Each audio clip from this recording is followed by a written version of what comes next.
যদি আপনারা কোনো প্রকার সার না দিতে চান, আসসালামু আলাইকুম, কৃষি জানালা ইউটিউব চ্যানেল থেকে আমি মজবার স্বাগতম জানাচ্ছি। দেশ এবং দেশের বাইরে থেকে যারা দেখছেন তাদেরকে শুভেচ্ছা এবং স্বাগতম। আজকের বিষয় থাকছে আমন ধান চাষের ক্ষেত্রে দ্বিতীয় কিস্তির সার কি কি প্রয়োগ করবেন। দ্বিতীয় কিস্তির সার অনেক জাতের ধানের ক্ষেত্রে 12 থেকে 15 দিনের মধ্যে দেয়, আবার অনেক জাতের ধানের ক্ষেত্রে 15 থেকে 25 দিনের মধ্যে দেয়।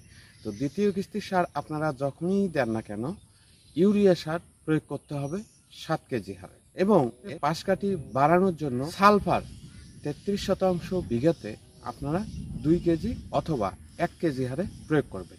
এর সঙ্গে ম্যাগনেসিয়াম সালফেট প্রতি 33% জমিতে 1 কেজি হারে প্রয়োগ করবেন, এবং টিএসপি অবশ্যই 8 কেজি হারে সমুদায় সার জমিতে পানি থাকা অবস্থায় ছিটিয়ে প্রয়োগ করবেন। ভালো ফলনের জন্য পিজিআর প্রতি 33% বিঘাতে 500 ml একসঙ্গে মিশ্রণ করে আপনারা জমিতে ছিটাই দিবেন। অনুখাদ্য কখন দিবেন?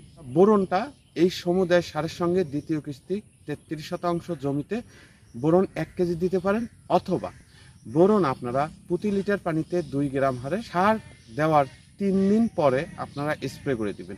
তবে এর সঙ্গে জিঙ্ক বা লিবারেল জিঙ্ক প্রতি লিটার পানিতে 1 গ্রাম হারে সার দেওয়ার 3 দিন পরে স্প্রে করে দিবেন। সারের সঙ্গে আপনারা পিজিআর 500 ml না দিতে চান, সেক্ষেত্রে আপনারা সার দেওয়ার 3 দিন পরে বোরন 2 গ্রাম এবং এর সঙ্গে পিজিআর 2 থেকে 4 গ্রাম হারে ধানের জমিতে স্প্রে করে দিবেন। ধানের গোছা বলেন, পাশকাঠি বলেন, এগুলান কিন্তু বৃদ্ধি হবে, এবং ধানের যে স্টিমটা থাকবে এই স্টিমটা দ্রুত বর্ধনশীল হবে এবং শক্ত হবে। চাষি ভাইদের উদ্দেশ্যে আরেকটি বলতে চাই, এখন বৃষ্টি বাদলের সময় ধানের জমিতে অতিরিক্ত পানি জমা হলে পানি সরানো যাচ্ছে না, সেই সময় সার বা কীটনাশক বা পিজিআর দেওয়া থেকে বিরত থাকবেন। কেন বিরত থাকবেন? পানি থাকা অবস্থায় যদি আপনারা সার বা কীটনাশক বা পিজিআর প্রয়োগ করেন, তাহলে সমস্ত অনুখাদ্য সার বা পিজিআর কোনো প্রকার কাজেই লাগবে না। এই জন্য পানি কমে যাওয়ার পরে আপনারা সার বা অনুখাদ্য বা পিজিআর